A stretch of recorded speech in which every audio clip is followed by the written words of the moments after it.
Oh, sugar honey iced tea. It's the EAC Show.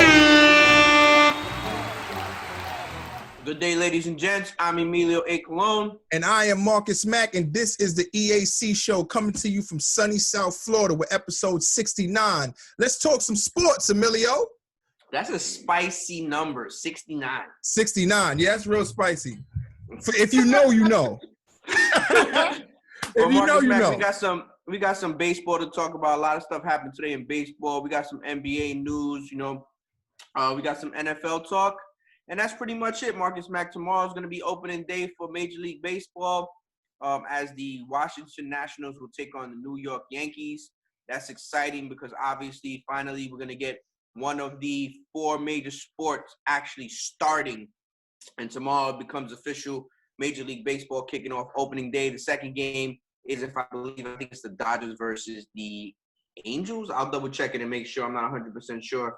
But I think even basketball, that's starting like really soon. That's what, next week, right? Yeah, the basketball stuff was today. The scrimmages were today, but I wasn't really into the scrimmages because but the actual games, I think that start next week. Yeah, next week. Yeah, absolutely. So we're approaching that time, ladies and gentlemen. Is what we've all been waiting for. You know what I'm saying? And I want to be very clear that the heat is on. The heat is on because the seeds are different, everything is different, how they doing the games. Obviously everybody knows how they're doing the games by now, but everything is different. Like we said before, this is like the championships. From game one, it's like championships. Absolutely, Marcus Mack. I mean, guys are getting in, they're trying to get into that mode to where they know, like, listen, we got to win games or we're going to end up going home in some way, shape, or form. So they got to turn up the heat really, really quick. I mean, obviously, Marcus Mack, you and I have been talking about it a little bit back and forth, but this is literally looking like NBA 2K. This whole setup, the court, you could plug that in later on. You could put that in there, Marcus. Yeah. The court, the barbershop, everything, the whole silhouette, the stage, the lighting. It's literally, they took NBA 2K, they took the idea of that and just threw it straight into what we're going to do in the NBA right now. It's modern. It's like you moving into an apartment the building was built in the 90s, and then you move and you go into something that was built last year. It's modern. We're talking everything updated, everything. It's built for the millennium babies. That's what this court here is built for. But this is one of those memes where, like, you give your homework to somebody and they're like, yo, copy my homework because you didn't do it. And they're like, but don't write every answer, and they write the same exact answer. This is exactly what's happening. Because they literally took 2K and just literally said, okay, we're going to do it in 2K. Real life version, not for nothing. I'm looking forward to seeing the NBA get started, Marcus Mack. So exciting to see these guys finally get going and start playing a couple games. But there was some big news out of the NBA, Marcus. We actually did an episode about this a couple episodes back when KG gave the big FU bomb, you could all kiss my you-know-what, to a whole Minnesota Timberwolves ownership because of his feelings towards Glenn Taylor. And now it's come out that Glenn Taylor is interested in selling the Minnesota Timberwolves, and Kevin Garnett is interested in buying them. That would be, what? And we spoke about this with Kevin Garnett, that his story is a really dope story. And for him to drop a documentary, how well it would do. So from what he comes from to his entire journey leading up until this point, and then for him to buy the Timberwolves, that would be crazy. He said it on Twitter, my passion for Minnesota Timberwolves would be a championship team is well known, but I have deep affection for the city of Minneapolis. I once again want to see Minneapolis as a diverse and loving community that I know it is.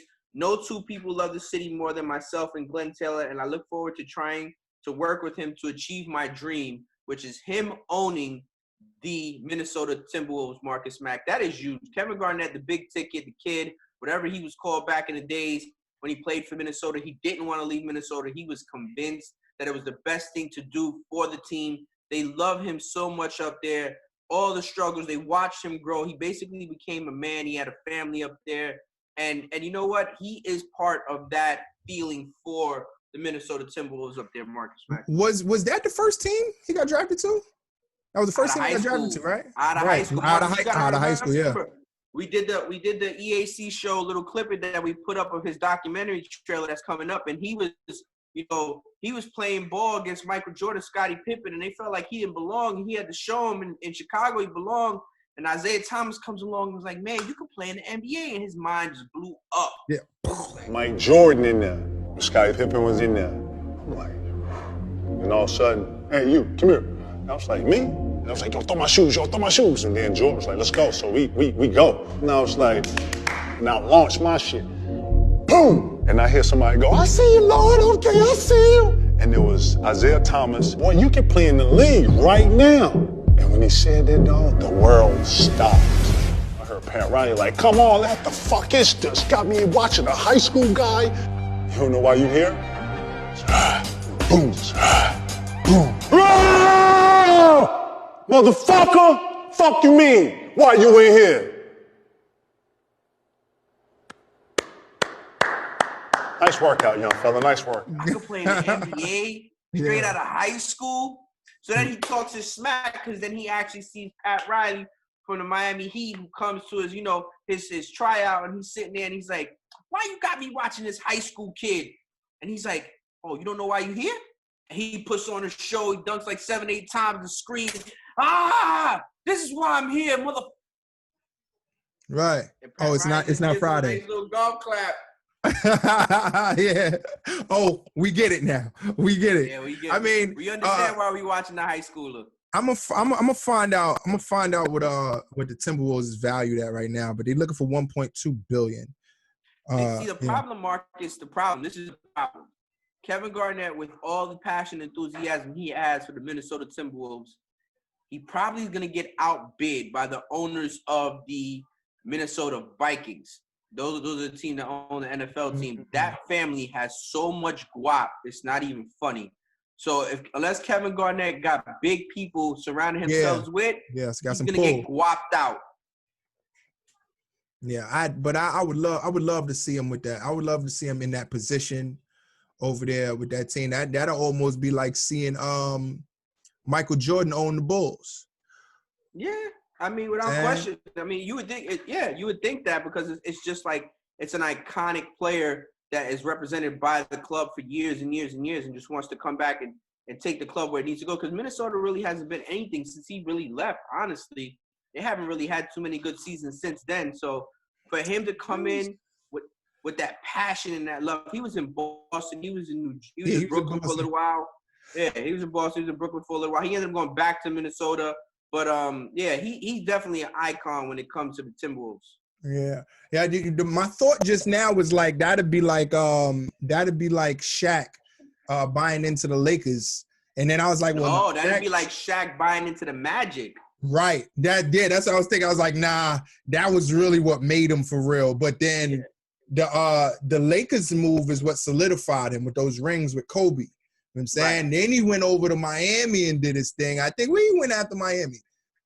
He went to Phoenix. There's a way. Phoenix. He went to Phoenix. Yeah. But the thing is this, you always have a really, really good like feel when it comes to the team that drafted you because they're the team that actually took the chance on you. Gave you the shot. To this day, Shaq has always said he regrets leaving Orlando. He should have never left Orlando. But it is what it is. It happens, But I would definitely like to see Kevin Garnett own the Minnesota Timberwolves, and I hope it works out that way. Yeah, Dwight Howard was over there. He did his thing. You know what I'm saying? And, in Orlando? Yeah. And he's over in LA right now. I can't lie, I can't wait to see what the Lakers do this year. Did you see? I sent it to you, so I know you saw it. But... See, now listen now, Skip, I told you now, AD and LeBron just came in here now, Skip. So listen now, Skip. When you listen, Skip. The Lakers now, listen now. The Lakers, I got the Lakers in 7. Without question, it was yeah, that's a fact. Now, Marcus Mack, today the NFL came out and they announced that if they do have any fans in the stands, that it's going to be mandatory for them to wear masks while they're observing the games. Now, a lot of these things are already happening. So it's just big news in the United States. In soccer matches, certain countries are already allowing anywhere between 5,000 and 7,000 fans into their stadiums throughout the world. So this is happening slowly. It's just really big news when it comes to the NFL. So let's not get it twisted. The NFL won't be the first. They're just the biggest name sport in the United States that's probably going to allow fans. Yeah, but I think that's a great thing. For saying it's mandatory, and the closer they get to stand within the parameters of the rules and still keeping it organic for the fans, I think is great. Like I said, even so, if they got to do 1 seat apart, feel what I'm saying? Everybody sit 1 seat apart, something. But to still, have the fans in those seats means so much. And all the banter for the past 2 months, we're gonna do this, we don't know what we're gonna do, boo boo. To actually come to a solution and still have the opportunity to give the fans that because let's not forget, we said this in the beginning of the show. It's and every other show before this. Everything is the championships from game 1. Feel what I'm saying? Yeah. So the pressure is on, and you know how exciting that's gonna be to say, listen, I had tickets to games in 2020 during the pandemic as a fan. Marcus. Listen, I mean, and if the NFL can't share jerseys with each other, they could definitely give them to the fans, I think. Right? Absolutely. I spoke to somebody off the record, Marcus Mack, and we were basically talking about how the NFL is going to sit there and decide to let these fans in because, you got season ticket holders every year that purchase these tickets to go to games. So one of the ideas that him and I both came up with, it was like, okay, well, if you have 16 games, you have 8 home games. So if you have 8 home games, you allow 4 home games for a certain amount of season ticket holders, and you allow the other 4 games for the other amount of season ticket holders. So that way you literally spread it out evenly. So it's not on a first come, first serve basis. So you actually give everybody opportunity to at least watch 4 home games.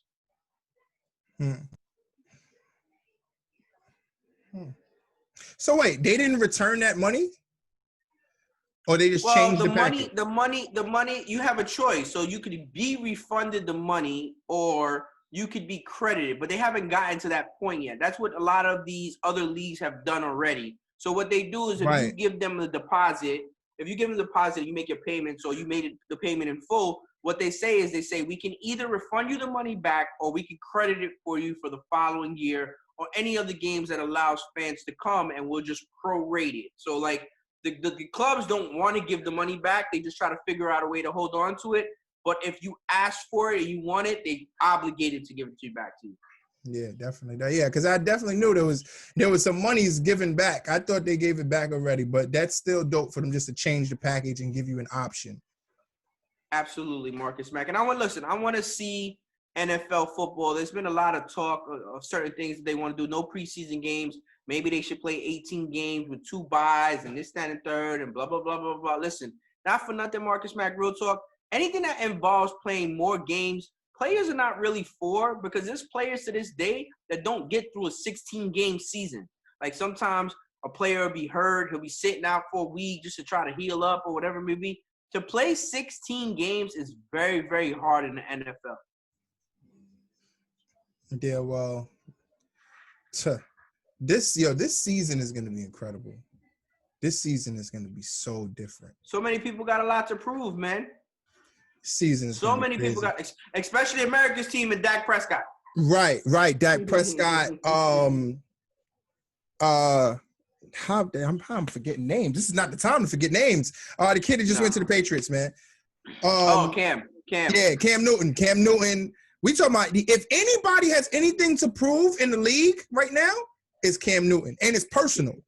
So listen, Cam Newton, you and I both know we're big on social media, so we're watching Cam on social media. Cam putting in that work. He looked like a monster. He looked like a beast. He's sitting there throwing routes to Julian Edelman, who's the New England Patriots wide receiver. That was Tom Brady's favorite wide receiver. So him and Cam are starting to work together, which is good. That's really good. But it came out today, Marcus Mack, that Michael Jordan's former trainer said that if you are on social media and you making videos of your training sessions with your own camera crew, then your mindset is in the wrong place and needs to be rechecked. How do you feel about such a well-known trainer to probably the greatest basketball player of all time, kind of like throwing shades at some of the stuff? I'm not saying it's directed at Cam, but Cam is one of those people that does exactly what he was saying. He was saying if your personal videos that you produce don't replicate what you do on the field in your highlights in the game. You need to recheck your mindset. How do you feel about that, Marcus? Is that what he said? That what you produce on the field should reflect what you're doing on them cameras? Yes. I see it like this, right? If I just don't know. I didn't know the correlation between what he produces and him using his own camera crew. That's what kind of missed me. No, but what he's trying to say is he's trying to say, like, when you bring your own camera crew, everything is edited, right? So you're only seeing the good stuff. So it's like a highlight. Oh, you feel me? okay. Well, what I would say is this. Obviously, probably wasn't even talking about Cam Newton. But when you're talking about a player like Cam Newton, we're talking about somebody that we already know produces. You understand what I'm saying? And he has his own persona with social media and how he touches his fans and however he does it. And where I feel like he's coming from, man, is like, yo, look, man, you out there and you trying to show people what you're doing. I hope you really produce on that field. And I hope them stats reflect what you're trying to portray on them cameras. And I agree 100,000%. As a matter of fact, well, really, when you first said it, because I didn't even know about when he said that. When you first said it, the first thing I was thinking about is, yo, you at practice. Why y'all even filming? You understand what I'm saying? Right. That was the first thing I thought about. Y'all filming, man. Listen, man, get them cameras out of here. We working, Right. But I think the bottom line is, man, the focus is on every day making some kind of progress with your body. Just being somebody who's constantly active. I work out, I train. Every day it's about making some kind of progress with your body. You beat it up, you heal, you rest, you feed your body, you go back out there, you do it again. And I think that should be the main goal for these guys. And whatever it is that they're recording, trust me, we're going to find out when the season comes. Social media and Twitter went nuts over it. They felt like it was 100% a dig at Cam Newton, just basically because Cam has his own camera crew. Cam is sitting there constantly recording his video sessions, his training sessions, his throwing session, and constantly just trying to motivate himself and telling, like, it's me against the world. You quit on me. You gave up on me, this, and the third. And for Michael Jordan's former trainer to come out and say something like that, it seemed like it was directed towards someone like Cam Newton because he's been doing so much of it. Well, I mean, the heat is on with Cam Newton. I'm going to tell you why. Because the spotlight is on him because of the shoes he has to fill. Right? Because of everything that was said with which is true. He got left out to dry by Carolina. You understand what I'm saying? And, and the heat is on. So it's like, look, man, you over here thinking about social media. You better produce. You know what I'm saying? But Belichick gonna make sure he produce, homie. Of course. They not gonna let nothing slide at all. When he take his behind over there to New England, we spoke about this too. There's no way in the world that team that circled around Tom Brady. There's no way in the world y'all gonna run the same plays with Cam Newton. It's two different quarterbacks. Right. Two different quarterbacks. On the field, Belichick is the leader off the field. But on that field, quarterback is the leader. So they're gonna have to run around his game. And they're gonna have to build some kind of chemistry. Marcus Mack, well said, Marcus Mack. That's really well said. This part of the show is going to be brought to you by our sponsor, ElCubanoSandwichShop.com. Use the promo code EAC and receive discounts on online pickups or delivery orders. Enjoy a cafe con leche or that natural pre-workout shot of that Cuban coffee to start your day. The daily lunch specials and their steak sandwich is next level. Once again, use the promo code EAC. That's ElCubanoSandwichShop.com or 954-906 5110. Remember, use the promo code EAC, and that's El Cubano Sandwich Shop in Coral Springs. Marcus Mack, before we get into the baseball talk, because baseball opening day is tomorrow, I have to let everybody know that the great one, the GOAT, Mike Trout, has made it official, and he says, I am playing. That's it. It's over. No more speculation. Talk over. It's a wrap. The GOAT is playing this season. I was glad because a lot of people were iffy because Mike Trout is about to have his first child. He's having a boy with his wife. And with this whole COVID-19 situation, he was worried whether or not he was going to be able to play the season contracting the virus and bringing it back to his pregnant wife and so forth and so on. But he did announce on social media that he will be playing this season 100%. Yeah, which that's really dope. If there's anybody that we want to see play, it's definitely gonna be Mike Trout. You know, the undisputed champ. That was a big conversation. Like, you know, out of all the sports, there can be arguably LeBron James is the best player. Arguably, you understand what I'm saying? Arguably, Tom Brady, Brett Favre is the best quarterback. But in baseball, in MLB, hands down, the best player is Mike Trout. There's nobody that's arguing that fact. No one. Not debatable. Not a one. I guarantee you do a survey of all of them, and they'll all have Mike listed as number one. And let me apologize because the night game for tomorrow's game, opening day games, is the San Francisco Dodgers. The LA Dodgers and the San Francisco Giants. The first game is the Yankees and the Nationals. So, Marcus Mack, we got to get into baseball. Go ahead. I do have a question, though. We're going to go into baseball, but I want to know, who do you think is the best shooter in the league right now in basketball? Best shooter. Marcus, how you switch subjects like that? I know, but I'm just saying, we was talking about who's the best. We was talking about who's the best. I don't want to know who's the best player. I want to know who you think is the best shooter. Because we know who got the crown. Steph. Steph Curry got the crown. If it's not Steph, it's Clay. If it's not Steph, it's Clay. One of the two. That's it. I can say who's my favorite. I definitely would go with Steph Curry too. He's undisputed. He has the crown right now. But I think one of my favorite players is definitely Russell Westbrook. For you guys not watching on YouTube, Marcus Mack is wearing a gorgeous Baltimore Orioles jersey to start off this baseball talk that we're about to talk about. Once again, you guys can check out the New York Yankees versus the Washington Nationals at 7 p.m. and then the San Francisco Giants versus the LA Dodgers at 10 o'clock. Marcus Mack, we have to talk about this. This is extremely unfortunate. You and I both know when we talk about these topics on the show, I don't like sending you the topics early in the day because a lot of the news changes so fast. Yeah. So when it came out that the Blue Jays were going to be able to play games in Pittsburgh, I sent you that, and then all of a sudden, by the time we did this show, that changed. Because now the Blue Jays have nowhere to play, and they're still trying to find somewhere to play for the Marcus Mack.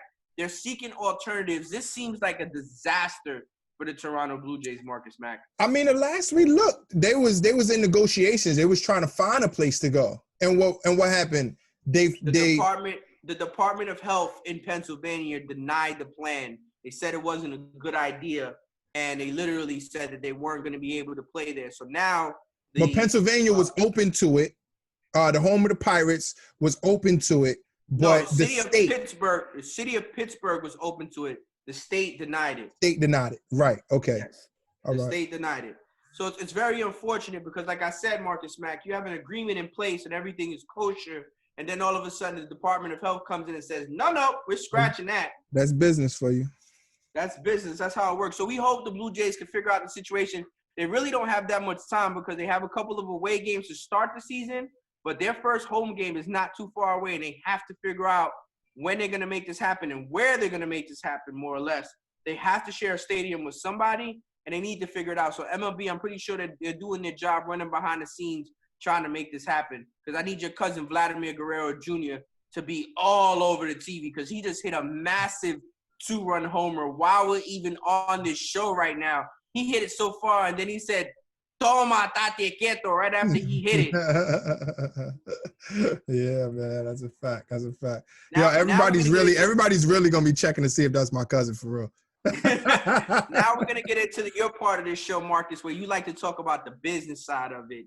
And even though Mookie Betts, even though we're in a coronavirus, COVID-19 pandemic situation, there's still a lot of people out there making money. Shout out to Jeff Bezos, who made $13 billion the other day. Shout out to his ex-wife, who made another $4.5 billion. Ridiculous amount of money. Shout out to both of them. Get your money. I'm so happy for you guys. Mookie Betts has literally just signed a 12-year, $365 million extension with the Dodgers on top of the 27 he's already getting. So it's a total of 13 years, $392 million to go play in Hollywood. Yo, Mookie Betts got $1 million for every pimple on your face. For every bump on your face, he got $1 million. For every pour, he got $1 million. For every open pour. What? Listen, let me explain something to you. That's a lot of money. Even you getting taxed, I think it's 12% in California. Even if you getting taxed 12%, that's a lot. But here's the thing, though. I want you to explain to the people how much of this money he's going to get. Because we always talking about NFL and their toilet paper contracts. We talking about MLB right now. How much of this $365 million is he going to get? All of it, minus the taxes. Every cent. Every single cent. Minus cent. taxes. Every cent, every dollar. MLB contracts are completely 100% guaranteed. Rock solid. He's literally going to get, the minute he signs the deal, he's getting $65 million the minute he puts his signature on the contract. Yeah. That's whew. Shout out to his team. Shout out to his team. Shout out to his agency. He's well worth it too, though. He's well worth it. Let me explain something to you. Play baseball. You don't get hurt as much. You don't have to do as much running around. Play Major League Baseball. I promise you. The money is there. The minute you sign a deal, you could break your leg the next day and never be able to play. And whatever you sign for, you're going to get 100%.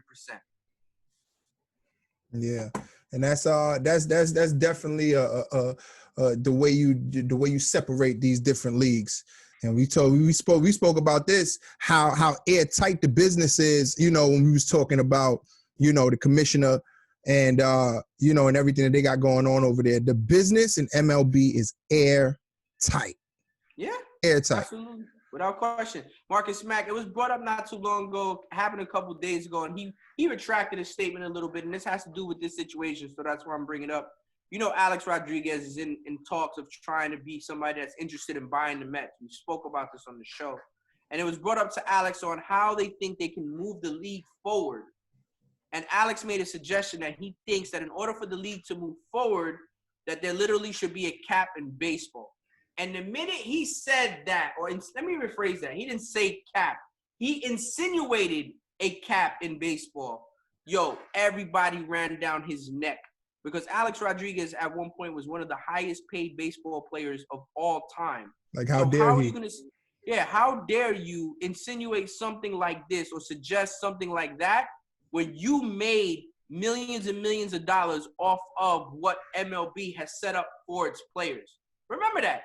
MLB is not any other league. Literally, you can spend as much money as you want. If I'm the owner of the Milwaukee Brewers, Marcus, or the Baltimore Orioles is the shirt that you're wearing, and I say I want to win a championship this year, and I want to start spending left and right, buying players, paying players, whatever it may be, and I get into that area where I'm paying millions and millions of dollars, and because I'm so far high in salary that I'm paying double because I'm paying a salary tax, a luxury tax on top of what I'm paying. Major League Baseball doesn't give a damn. They're like, go ahead, do what you want. We don't care. That's the way they look at it, Marcus. Yeah. So, but what's driving that for him to say something like that? Because the popularity of the sport is dwindling. And the reason why the popularity of the sport is dwindling has to do with, you got to remember, baseball is such a revenue-driven sport. Everything they do comes with revenue, whether they sell parking, concessions, merchandise, media. Everything they do is monetized. They don't give anything out for free. And one thing that's very special about the MLB is that they control their media. They're in full control of their media, which is really dope because they capitalize. You know what I'm saying? That's a really big thing. They have what you call like an Apple ecosystem. Like how how Apple has everything is Apple. You know what I'm saying? So there's no real like viruses or whatever it may be because everything is really simplified. Major League Baseball took the same approach many, many years ago. They just made sure that everything they did was monetized. Yeah, it's vertical integration. Yeah, exactly. So they make sure that, listen, you want something from us, you got to pay for it. That's just the way it works. They ain't giving out nothing for free. All right. Right. So what Alex Rodriguez was suggesting is taking the toll that NBA did and taking the approach that the NFL did and give a lot of stuff out there for free so you can grow the sport. The problem is you have a lot more older owners when it comes to baseball, and they don't think that way. They're not innovators. They're more like, yo, we're making money, we're in our bags. Do you think that would help giving away free stuff? I think it would literally create more of a popularity if you think about it, Marcus Mack, because it's proven. It's proven that if you go that route, you will get those types of results. It's 100% proven. Like giving away what? Merchandise at the game? Just allowing people to use the content. You know what I'm saying? Oh yeah. I agree. I think they need to let off a little bit, just a little bit. Right. So prime example is like sometimes like if somebody creates a meme on social media that goes viral and it has to do with LeBron James' head on a different body, it's just it's okay. But if it's Major League Baseball will 100% order a cease and desist, take this down immediately, blah, blah, blah, blah, blah. And they have so much power that thing will come down in a snap of a finger. Yeah. That's what it is. Yeah. I'm really excited, though. Major League Baseball is finally coming back, Marcus Mack. 2 games start tomorrow. The rest of the games start over the weekend. It's just a great, great feeling, Marcus Mack, to see baseball coming back. It's needed. Next week, we got NHL and we got the NBA. That's going to be exciting, too. So everybody's coming right back on board. It's coming. It's here. You know, we had big shout outs to EJ, too, man. Knocking them balls out the park. Yeah, I seen him doing his thing.